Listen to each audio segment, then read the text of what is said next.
right, folks, we're going to open up press conference with front row left, Dave Biddle, 24/7 Sports. Hi, Ryan. I know you love when we ask you about injuries, but what's the update with Jackson and Jordan Hammond? Funny you ask.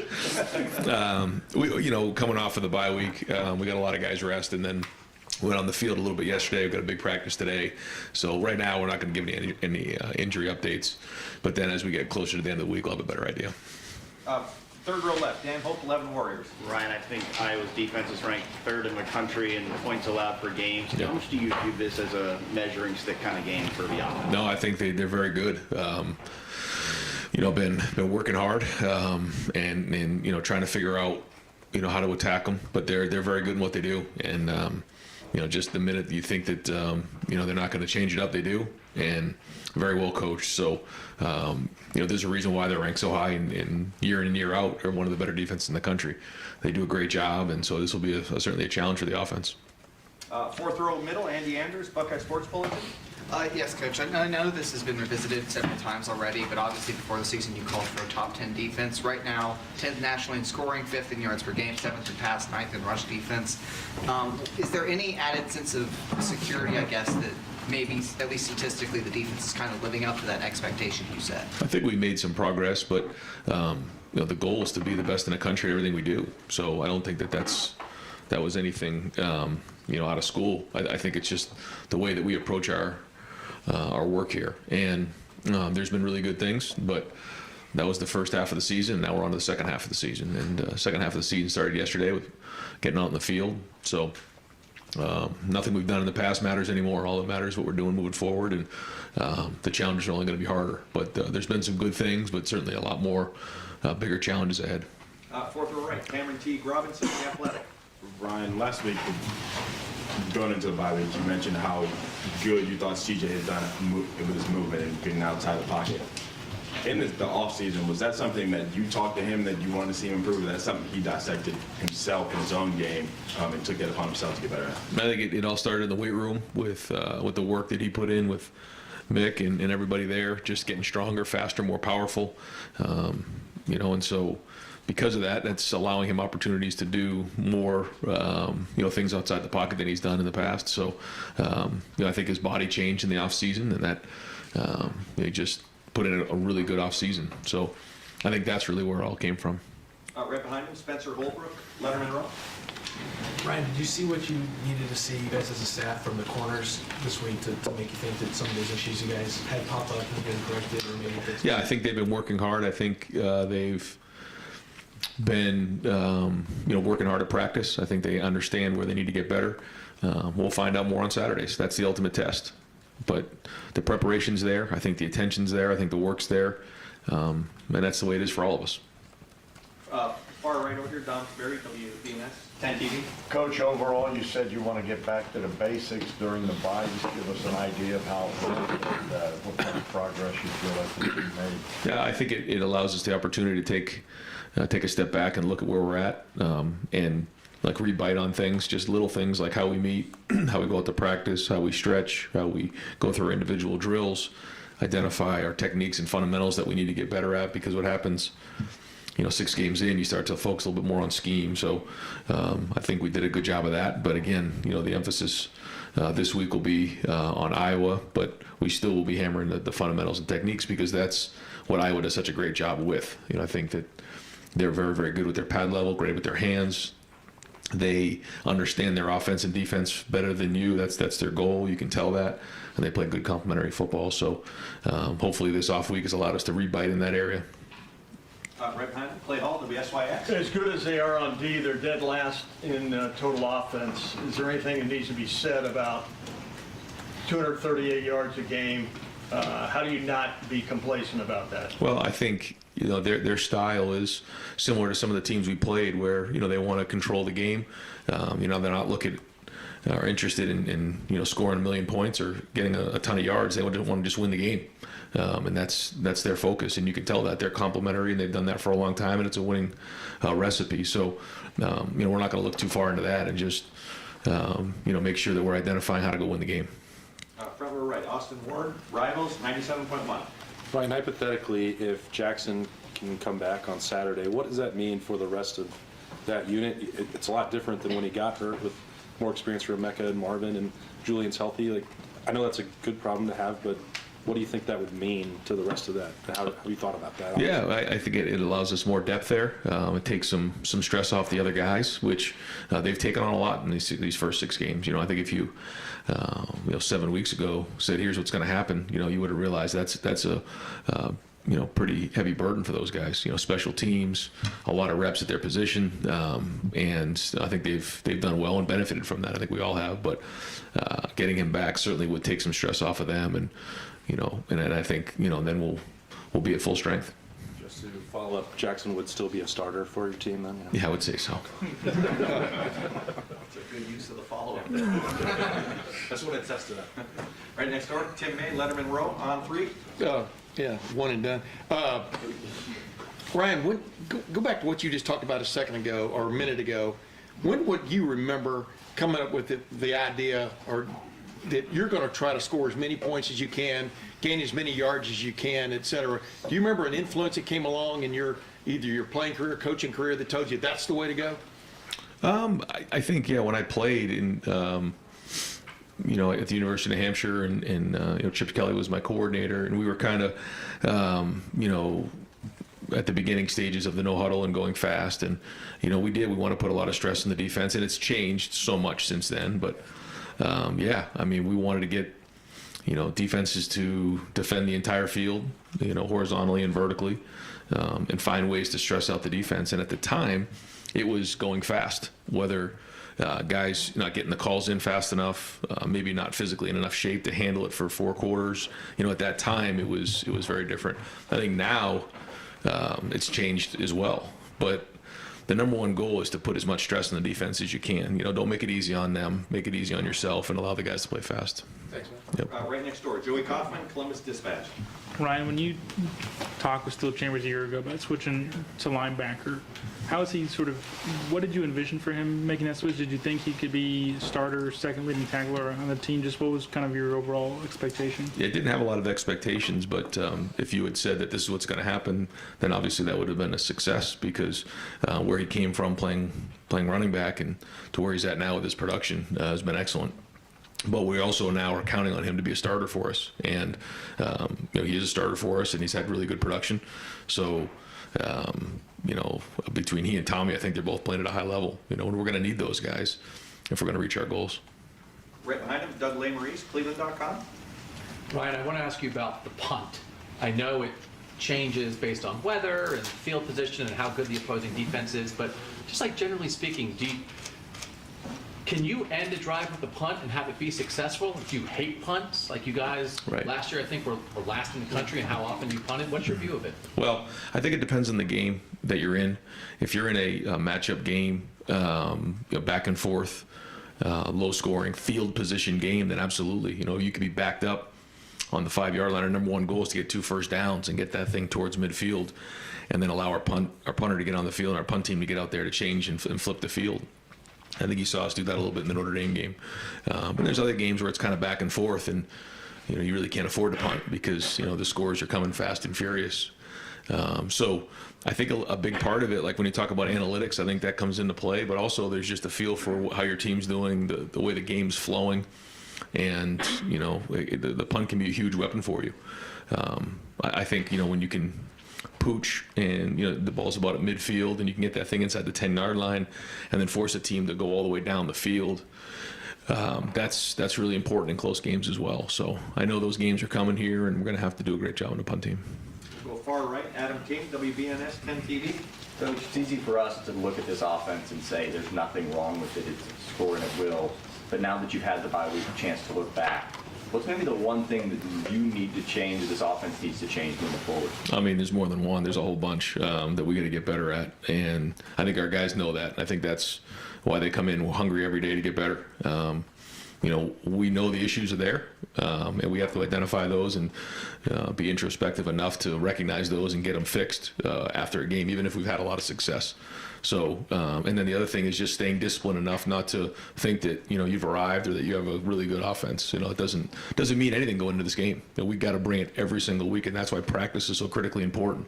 Taking pride in your execution, playing with great pad level, understanding how important the ball is, playing really good in situational football. I mean, all these things don't just happen because we've done it in the past or that we have good players or whatever. We have to bring it every single week, and that's the competitive stamina that we've been talking about, and we're going to have to do it again on Saturday. Fourth row middle, Tony Gertman, Buckeye Huddle. Ryan, when you do get everybody back full strength, how do you make sure you don't try to force the action or try to get Jackson too involved, or just how do you make sure That's a great question. You can't get into that. You just can't. It's the same thing we talked about with CJ early in the year. If you start worrying about that, you put yourself at risk of getting beat, and we can't do that. So it'll happen naturally. We just got to go out and play, and we can't focus on or have expectations or focus on the number of touches, the number of runs, the number of throws, the number of catches. Those things we have to take what the defense is giving us, and if that means they're playing a two shell and we got to run it, or if they're coming down with an extra guy in the box, we got to take a one-on-one shot, then that's what requires us to do. We will. And if one guy's getting double teamed, he's getting double teamed. The ball's got to go somewhere else. We've seen that before. So no, that's one thing we have to make sure we guard from. Second row middle, Nathan Baird, Cleveland.com. You mentioned earlier the teams like Iowa and the kind of the style that they play and the way they approach things, but you're going to see some teams later this season that aren't satisfied with that kind of style play. They're going to push your action a lot more. So how is that affecting how you guys are approaching practice scenarios right now, the good on good? Are you ramping that up at all as you look at the teams you are playing and the teams that you hope to play? I think that's the balance you look for in the bye week is, what's coming ahead, and then making sure you focus on beating Iowa. And now, after we come off the bye week, all the focus is on Iowa. But last week we did talk about some of those things and try to forecast what's coming ahead. Front row middle, Bill Rabinowitz, Columbus Dispatch.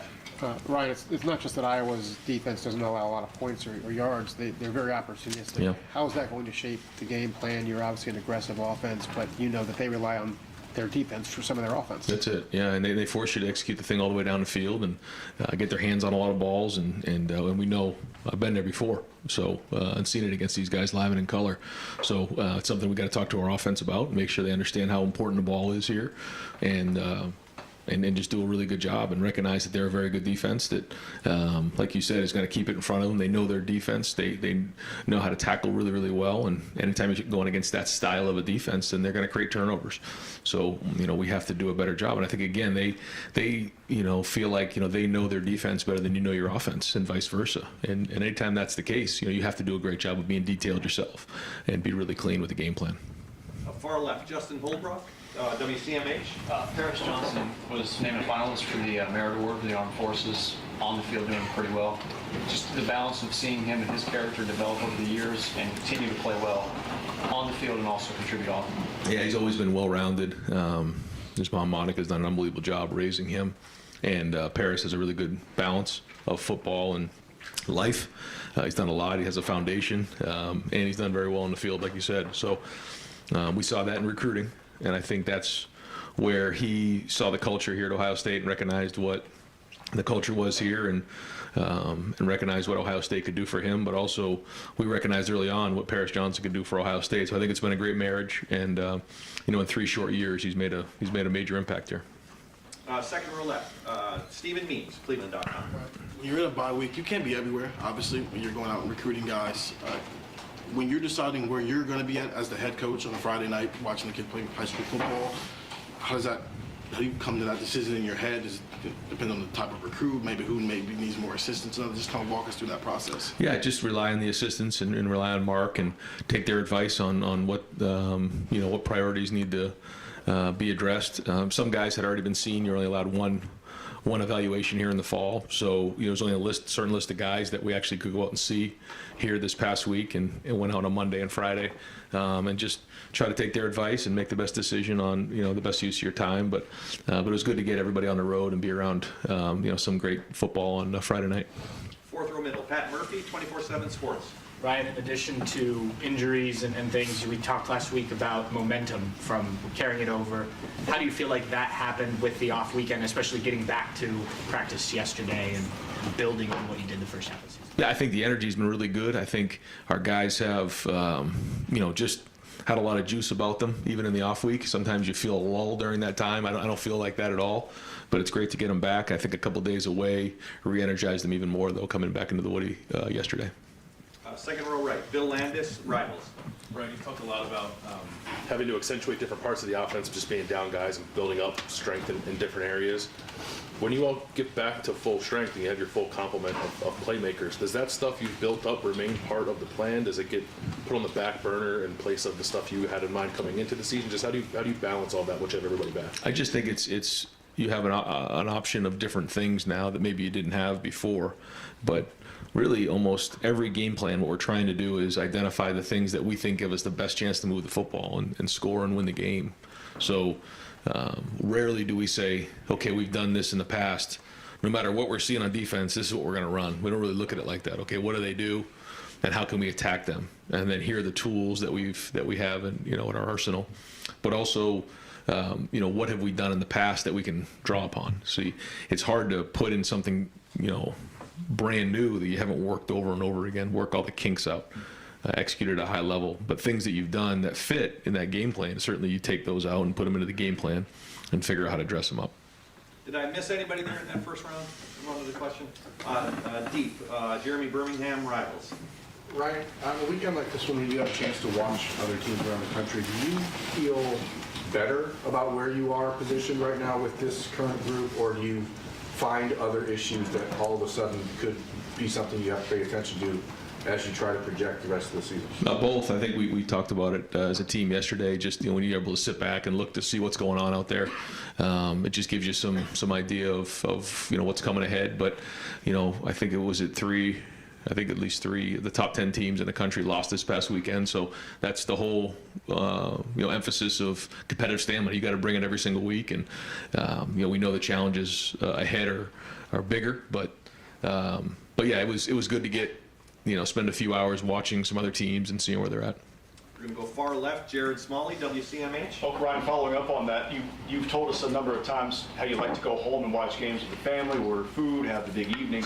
You had that opportunity Saturday with some of the best games of the season. What did you watch? How did you watch it? Like, how intense was that to watch it? Yeah, we had a couple TVs going, and we started off in the morning, and then actually in the evening doing some family things. But during the day, we had the TVs going, and we were watching multiple games as many times as we could flip from game to game. We were doing that just to see what was going on. But it was great to see some really good football on Saturday. All right, that was 21 questions in 17 minutes. We're going to go on to round two. We're still going, okay. Dave Biddle, 21. This is not a question about injuries. Did you and Jim Knowles ever have a talk about whether this is like a destination job for him when you hired him? Because I've seen a lot of fans wonder, like they love the hiring of Jim Knowles, but they're like, is this going to be another Jeff Hafley situation? It feels different. Did you guys talk about that at all? Yeah, I think Jim, in the process, really had an affinity to Columbus, had some friends here. He's a Philly guy, so he liked having the city feel. So the goal was to keep him here as long as we could. But that is a challenge in today's day and age. You see that across the country, everywhere. Is hanging on to staff and trying to do the best we can. But the good news is, we're able to go get who we felt was the best fit here. It wasn't just a name, and obviously Gene allowed us to do that. And so I think if you just try to go look at a list and go pay a bunch of money to the highest guy, then they're going to come in for the money or whatever. In this situation, it was the right fit on our end. It was the right fit on his end. So anytime we do that, we try to project the best we can so that he's here for a while, so we have stability. Just a quick follow-up. This is probably a better question for him. Do you get the feel, he's been a head coach before, do you get the feeling he's content being the deep coordinator at Ohio State for as long as you want him here? Yeah, I do. I think that he enjoys being a coordinator. I think he loves the X and O's of it and enjoys the interaction every day with the staff, and seems to really enjoy it here at Ohio State. Right behind him, Stephen Means, Cleveland.com. It's one thing to tell recruits what they should expect to see from a defense when you're bringing in basically a brand new staff outside of Coach Jay. when you guys got a chance to, sit and talk with guys so we can evaluate them, just get on the phone with guys this past weekend, did you feel like there was a lot of positive feedback on what they've seen through these first 6 weeks? Well, yeah, I think everything we talked about in recruiting leading up to the season, now they're seeing, which is great, because what we said was going to happen has happened and is happening, and we got to keep going on that. But I think the recruits now have seen it, and they're excited about that, and they want to jump on board.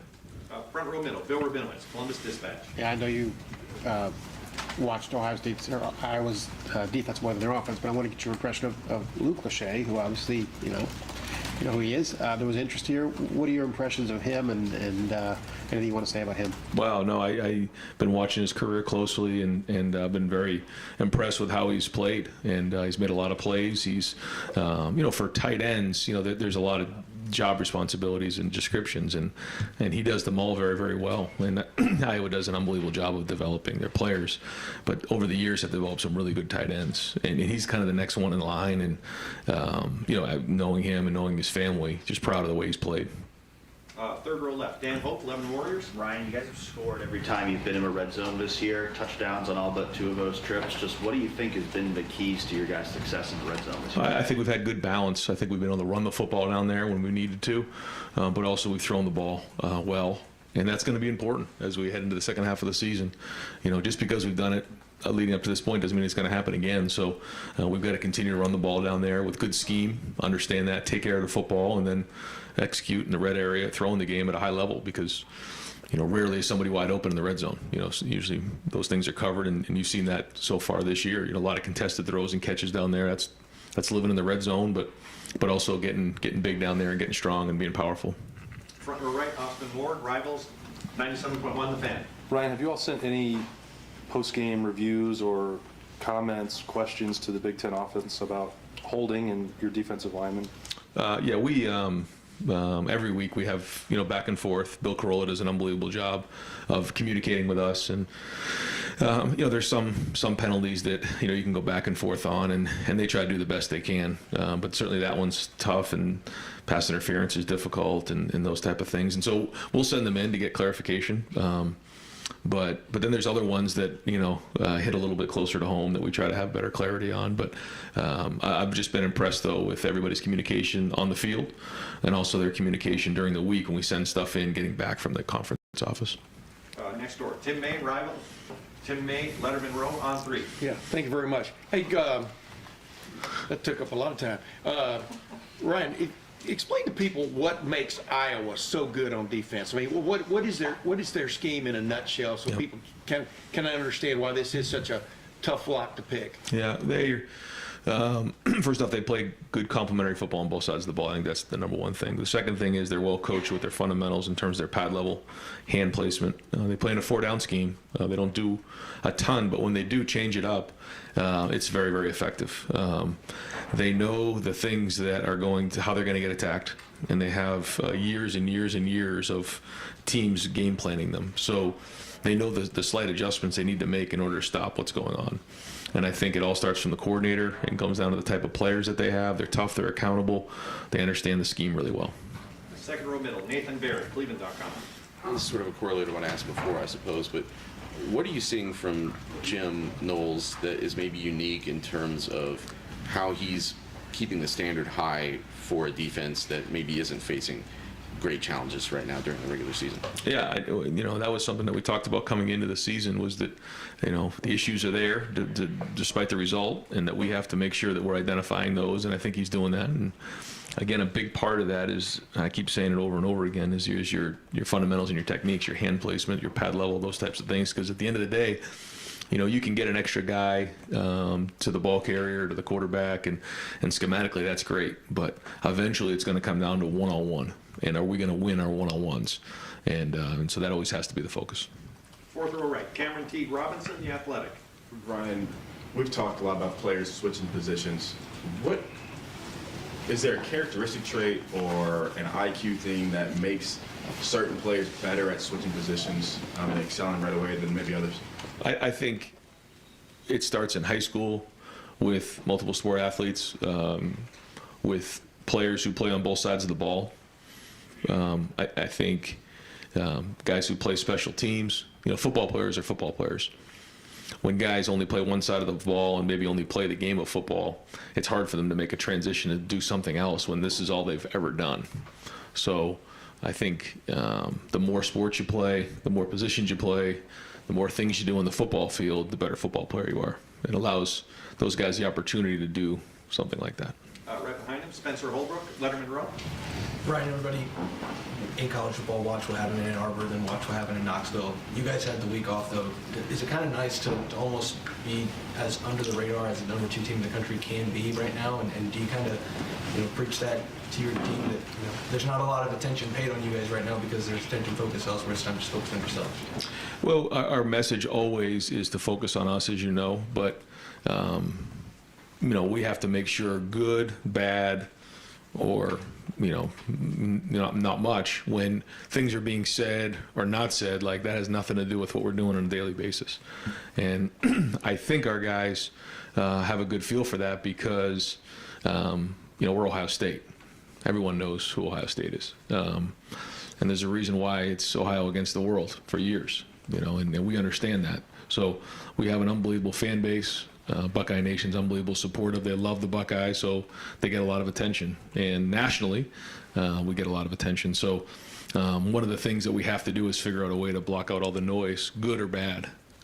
So that's not a focus for our players. But, as things move on during the season, the noise gets louder and louder. So that message has to be stronger and stronger. At the wall, Jeremy Birmingham, Rivals. It feels like a lifetime ago, but you were on the staff in 2017, Kevin was, Tony was, Brian was.